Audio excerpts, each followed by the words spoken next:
السلام علیکم ورحمۃ اللہ تعالی وبرکاتہ۔ امید کرتا ہوں سب اللہ خیر سے ہوں گے، سلامت ہوں گے۔ میں آپ کا دوست عارف اللہ مصطفیٰ آپ کے سامنے ایک ویڈیو لے کر کے حاضر ہوا ہوں۔ جیسے کہ آپ اسکرین پر ویڈیو دیکھ رہے ہیں، جس میں جناب حضرت مفتی صاحب نے کتنا اچھا پیغام عوام کو دیا ہے، اور آپ دیکھیں ریئیکشن ویڈیو۔ جیسے کہ میں ریئیکشن ویڈیو بناتا ہوں، آپ دیکھتے ہیں بہت ساری ویڈیو میں بنا رہا ہوں، اور آپ لوگ سپورٹ بھی کرتے ہیں۔ امید کرتا ہوں کہ آپ لوگ آگے اس ویڈیو میں بنے رہیں اور مکمل طور پر اس ویڈیو کو دیکھیں اور سپورٹ کرتے رہیں، آخر تک ہم کو سپورٹ کریں۔ اور حضرت عمر فاروق رضی اللہ تعالیٰ عنہ، جناب عمر کا نام صرف کام نہیں، حضرت عمر کا نام انقلاب برپا کر دیتا ہے۔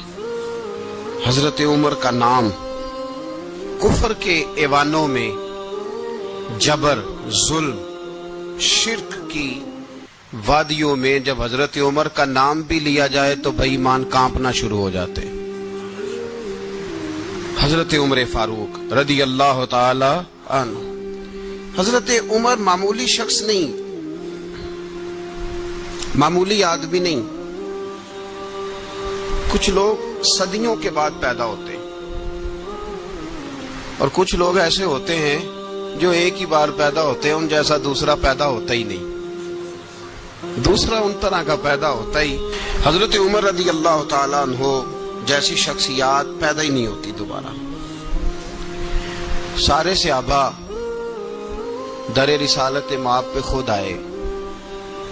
یہ وہ عظیم شخص ہے جسے اللہ کے محبوب نے اللہ سے مانگ کے لیا، کہا اے اللہ یہ مجھے دے دے، اللہ سے مانگ کے لیا ہے۔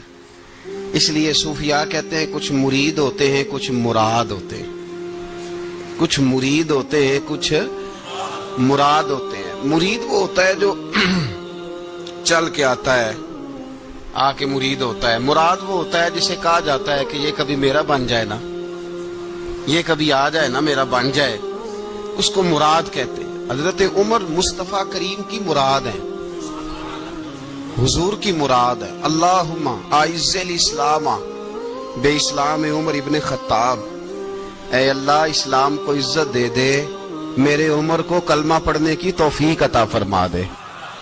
اور کیسے دعا مانگی؟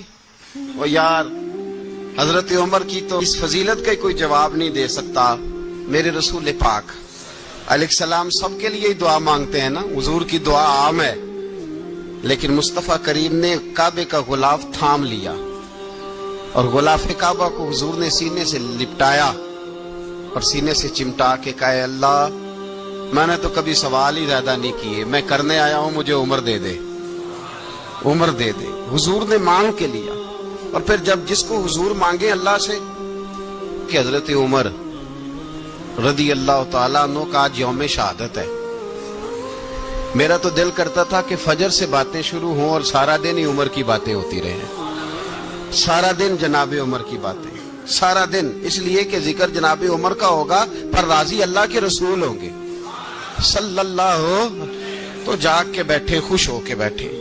ہمارے ہاں منایا ہی نہیں جاتا، بابے اللہ کیتا ساؤن بھادروں اسو کتا تے منڈے جنوری فروری، تو اسلامی سال بھی گیا اور وہ تاریخیں بھی ساری گئیں۔ یکم محرم امت مسلمہ کے لیے بہت بڑا دن ہے، بہت بڑا دن، یہ شہادت ہے حضرت عمر فاروق کی رضی اللہ تعالی عنہ۔ یہاں چھوٹی چھوٹی باتوں پہ گورنمنٹ چھٹی کرتی پھرتی ہے، چھوٹی چھوٹی باتوں، الیکشن ہو گیا تو چھٹی، فلاں جگہ پہ تھوڑا سا کسی نے خبر دے دی کہ کوئی پریشانی ہے تو چھٹی، فلاں جگہ یہ ہو گیا تو چھٹی، یہاں تک کہ فلاں وزیر صاحب فلاں علاقے میں آئیں گے تو سارے علاقے کو چھٹی۔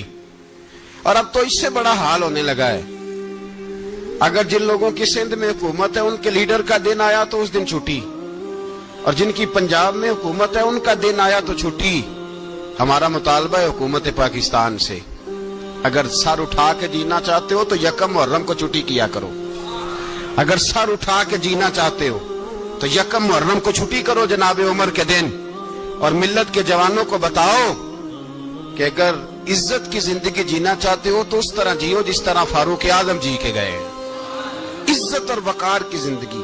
جمہوریت حضرت عمر سے سیکھنی پڑے گی. حکومت کرنے کے طریقے حضرت عمر سے. رعایا کو سیکھنا پڑے گا کہ امیر کس طرح بنایا جاتا ہے اور امیر کس طرح کے ہوتے ہیں. یہاں لوگ ہمیں یورپ کی مثالیں دیتے ہیں, لوگ یہاں ہمیں آ کر کے امریکہ کی مثالیں, انہیں کیا پتا حکومت کیا ہوتی ہے. وہ کہتے ہیں جی وہ سائیکل پہ جاتا ہے ان کا حکمران. میں نے کہا وہ سائیکل پہ جاتا ہے؟ میرے عمر فاروق مدینے سے مکے گئے تھے تو پیدل ہی حج کرنے چلے گئے, پیدل ہی. اور جناب عمر فاروق رضی اللہ تعالیٰ عنہ عید کی نماز پڑھانے گئے. عید کی نماز عمر خطبہ عید دینے گئے. اور اس زمانے میں کون سا غریب ہے جو ننگے پاؤں جاتا ہو؟